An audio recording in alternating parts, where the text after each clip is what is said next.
Hello friends, स्वागत है आप सभी का आपके अपने online study channel Surya online study classes पर। Good morning guys. आज हम आप सभी को डिस्कस करेंगे एस्टरीकरण रिएक्शन, जो कि मोस्ट इम्पॉर्टेंट रिएक्शन है। ये हमेशा क्वेश्चन पूछा ही जाता है बोर्ड परीक्षाओं में। तो आज हम सिर्फ एस्टरीकरण क्या होता है उसका कॉन्सेप्ट समझेंगे, क्या रिएक्शन होती है। ठीक है, तो चलो देखते हैं, हम आपको समझाते हैं कि एस्टरीकरण होता क्या है। तो देखो, इसमें जैसा कि इसका नाम है एस्टरीकरण, एस्टरीकरण दो वर्ड से मिलकर बना है ना, एस्टर वर्ड से मिलकर बना है।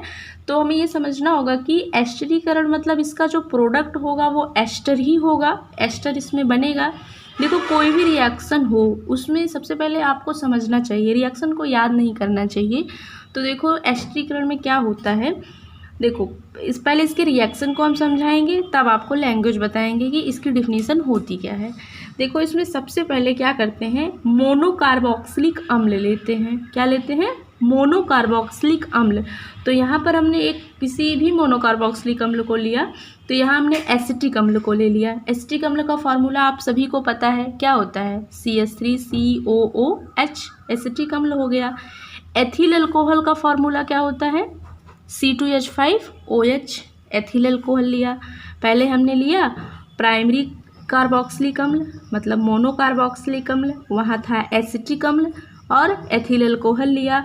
और ये सब आप ध्यान रखना कि जो एस्टरीकरण रिएक्शन होता है वो किसी के प्रेजेंस में होता है।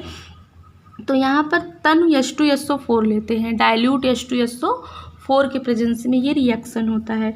तो यहाँ मोनोकार्बोक्सिलिक अम्ल था और एथिल अल्कोहल था। तो आप यहाँ से देखो, यहाँ का OH, यहाँ क्या है, यहाँ का OH और यहाँ से H, ये निकल गए। यहाँ से OH मिलेगा, यहाँ से H मिलेगा, तो क्या बन जाएगा? ये वाटर बन जाएगा, H2O हो गया। तो यहाँ से वाटर निकल जाता है, जल बन जाता है। बाकी बचा क्या? इधर का CH3COO था और ये क्या था? C2H5। इसको हमने लिख दिया ऐसे, CH3COO C2H5। इसको कहते हैं एथिल एसीटेट। क्या कहते हैं? Ethyl acetate. जो नामकरण है कि किसका क्या नाम होता है, इसे जब हम आपको IUPAC समझाएंगे तो वहाँ पर आप अच्छे से समझ पाओगे कि किसे एस्टर कहते हैं, किसे कार्बोक्सिलिक अम्ल कहते हैं, किसे अल्कोहल कहते हैं। तो अभी आप रिएक्शन पे कंसंट्रेट करो। तो ये क्या हो जाएगा, यहाँ पर एस्टर हो गया। ठीक, तो इस तरह से इसमें क्या बना? एस्टर और जल बना।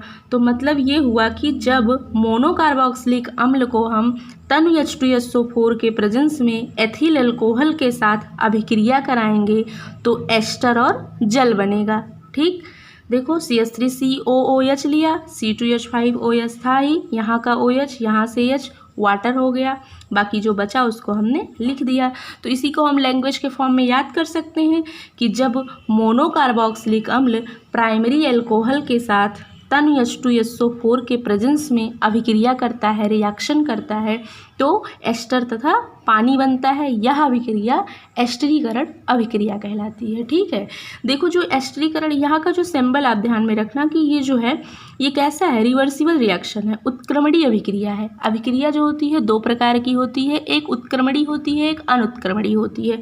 उत्क्रमणीय अभिक्रिया का मतलब होता है ऐसा कोई भी रिएक्शन जो दोनों डायरेक्शन में हो सकता है। मतलब ये रिएक्शन अग्र दिशा में भी हो सकता हो और पश्च अभिक्रिया भी हो सकती हो। तो जो एस्टरीकरण अभिक्रिया होती है यह एक उत्क्रमणीय अभिक्रिया होती है, रिवर्सिबल रिएक्शन होता है।